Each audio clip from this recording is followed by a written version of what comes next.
Welcome to Carlton Fields' recruiting podcast, From Campus to Counsel. I'm Jack Clabby, the hiring partner at Carlton Fields. With me is my colleague, Ted Delcima, often described as the best associate mentor in the game. Ted, how are you doing today? Jack, I'm doing good. Today is National Pecan Pie Day, so I got some big plans later. Well, all right, that's fitting because we're going to talk a little bit about, we always talk about splitting the pie in law firm management, which is, if the law firm takes in so much money, how does it get carved up? And that'll be something we may talk a bit about. And I always imagine apple pie there, but that's because I'm from New Jersey. But pecan pie here, recording here in the South, may be the better way to go, Ted. Listen, I'm an equal pie opportunist, so any pie I'll have in it. All right, so the idea for this podcast came out of some conversations that Ted and I were having over the last several weeks as we prepare for OCI for law students and for callback for the associate recruiting. The idea was to put together some of our thoughts that may help some law students who are looking for opportunities with law firms. Today's conversation is going to focus on how do you research a law firm? Let's say you're a rising 2L. It's the end of the summer between your first and second year. You're looking at on-campus recruiting options or resume drops or some of these aggregators, such as the different law school conferences. If you're researching these law firms and you're preparing for OCI, what do you do? So let's start with sort of researching a law firm, Ted. Tell us a little bit about some of the things a rising 2L should look for in a law firm for a summer experience between their second and third year. The first thing they have to do is, before even beginning to research the law firm, is to decide what area of law I want to go into. So deciding whether I want to be in litigation, I want to do corporate work, I want to do mergers and acquisitions, deciding which practice area you want to focus on is the first, baseline. Because a lot of firms you're going to research, they're really good at a few things. And you don't want to research or get excited about a law firm and they don't per se have your practice area. So the first thing you want to research is the firm as a whole. You want to decide whether or not you want to work within this type of culture. And when I say culture, I mean, you're looking at whether it be diversity, whether they're in person, whether they're remote, they're pro bono, hours, how they recruit, who are their people, their turnover, when you're looking at associates versus shareholders and partners. So research is all encumbersome, Jack. So I always start with Google, me personally. I think that's where it starts. I like it. I mean, there's a couple of things I'm hearing from you there. It's that it's a little bit of know yourself and then also know what the law firms are. Because if you're interested in mergers and acquisitions, it doesn't make sense for you to use up your finite on-campus recruiting spots to go after a law firm that is mostly or purely litigation. And I think that's a misstep I think a lot of students make when they think, okay, well, I want to be in this city. There are maybe 5 really strong law firms in this city. I'm going to apply to all of them, even if one of those doesn't have the kind of practice that you're interested in. That can be a waste of time, I think, for that law student. Exactly. There's a lot of metrics that are available too. So some of the things we talked about just now are sort of knowables, meaning, how many of the lawyers in that office or at that law firm are doing a certain kind of law. You can also learn about diversity. You can learn about how many associates are making partner.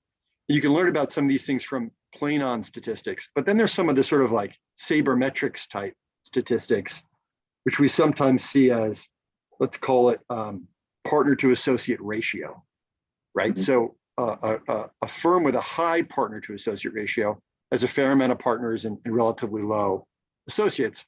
One that has a low partner to associate ratio means, for every one partner, there might be 4 or 5 associates. Ted, what does that tell you about a law firm?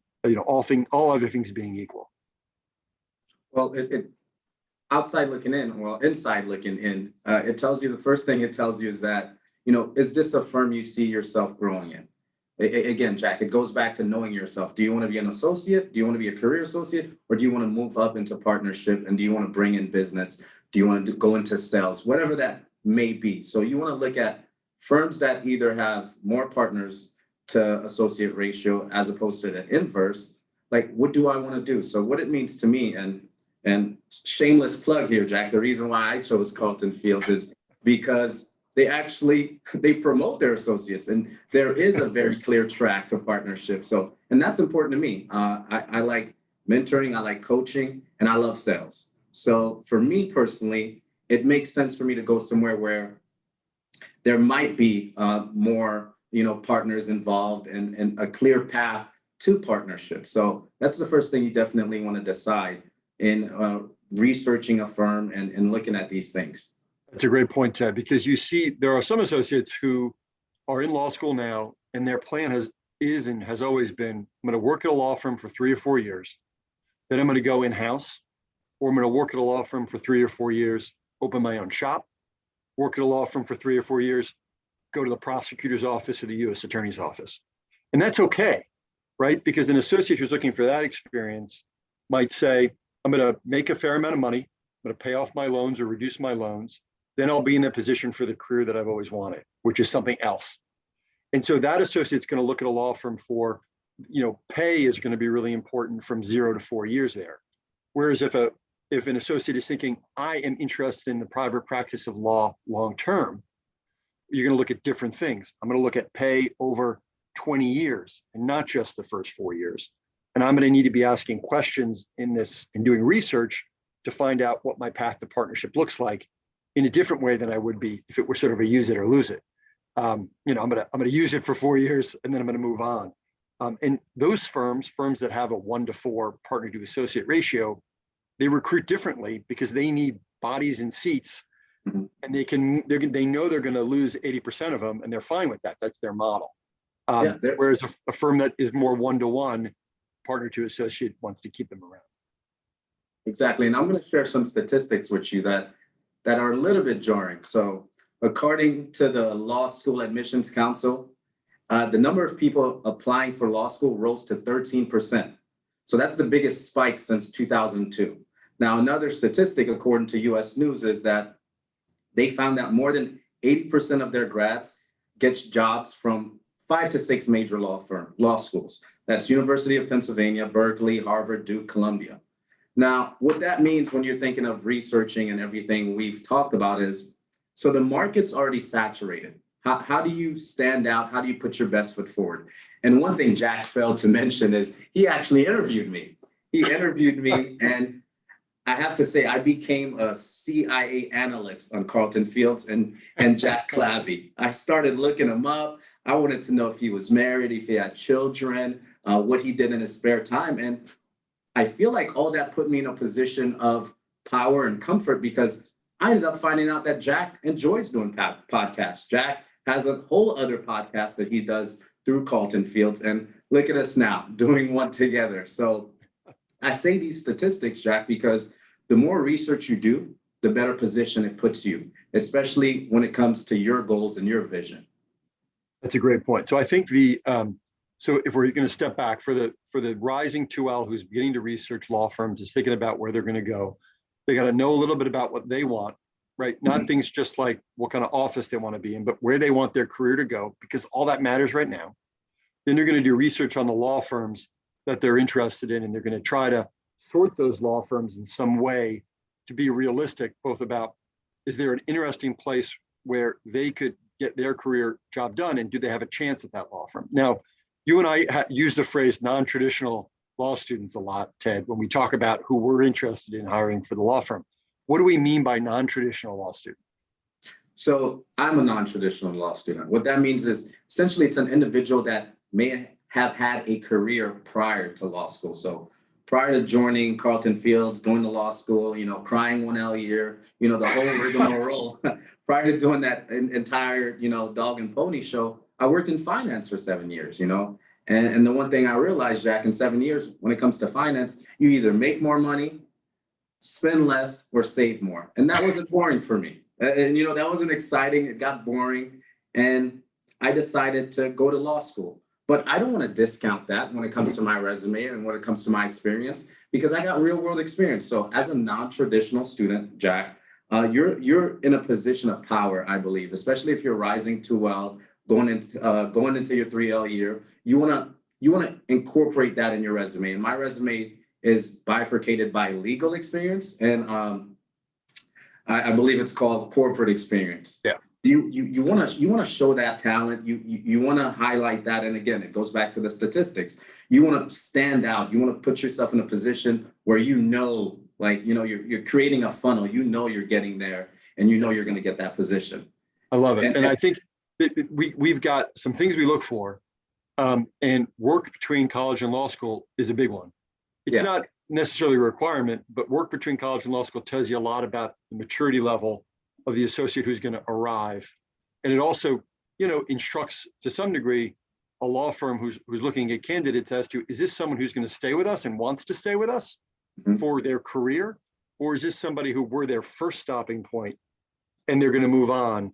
And that's okay, because if you're a 1-to-4 ratio law firm that's looking to just hire a ton of associates, have them all move on except for 1 or 2, or if you're a law firm that's going to hire people and wants them to stay, I think that is important. So the people who have worked substantially between college and law school, highlight it, don't hide from it.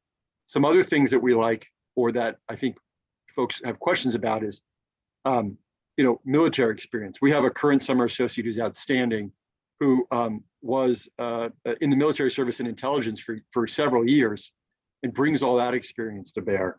I also talk about the difference between team sports and individual sports.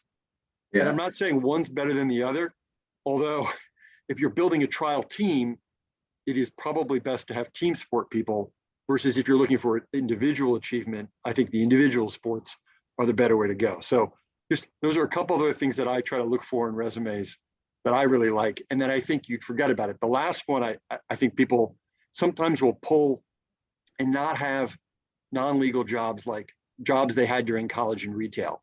I love seeing those jobs. Mm-hmm. Someone who worked a retail job in college shows me you can multitask. Someone who works a retail job in college tells me that they can show up and be committed to something. And then the flip side of that is, if it's a non-retail job, but it's a job that's based on commissions, that's a person who's got hustle and who's got grit. So exactly. I love seeing collegiate jobs, whether they on resumes. Ted. And Jack, a lot of students I've met and a lot of my peers, they were scared to include that. They're like, I don't want to put I worked at Starbucks. I don't want to put I worked at H&M or Old Navy. And they were nervous. And I'm like, listen. You have to make yourself stand out. You have to show the firm you're going to work for that you can work in high pressure environments, all the things you've said. And let's not forget, Jack, the traditional students too, like, let's say you never worked a day in your life. You went from college straight to law school. There are things you can highlight too, like if you're involved at your law school, if you're in student government, if you're in, the Federalist Society, if you're in moot court, the trial team, all these things are things you can highlight and really expand upon. So, it's really the best of both worlds if you're non-traditional versus traditional. All right, so I want to sort of bring this portion of our conversation to a wrap now. We've talked about ways you can learn about law firms, ways you can learn about yourself and why that's important. The last piece is a little bit of, let's say it's a 1L coming a 3L, some other places I think they can look to get help on this. There's really 2 places, and they're not always used. One is the older students at the law school, or the ones who are 2Ls and 3Ls. Ask them what they did and ask them how their summer was. And then I think that last piece is also use the recruiting and hiring specialists at the law school. That's what they're there for.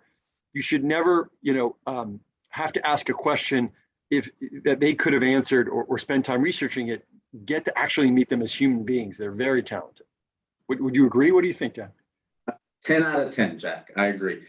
You know what? I'm going to shock you a little bit. Till this day, I still text my CDO advisor. we talk all the time. I'm still in contact with both Debbie and Dean Cox. So you want them to know you. And they're the individuals that are, law firm facing. They know what the law firms are looking for. It's like shooting yourself in the foot.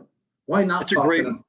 That's a great point that people don't know a lot, Ted, is that the law firms interact with those people all the time.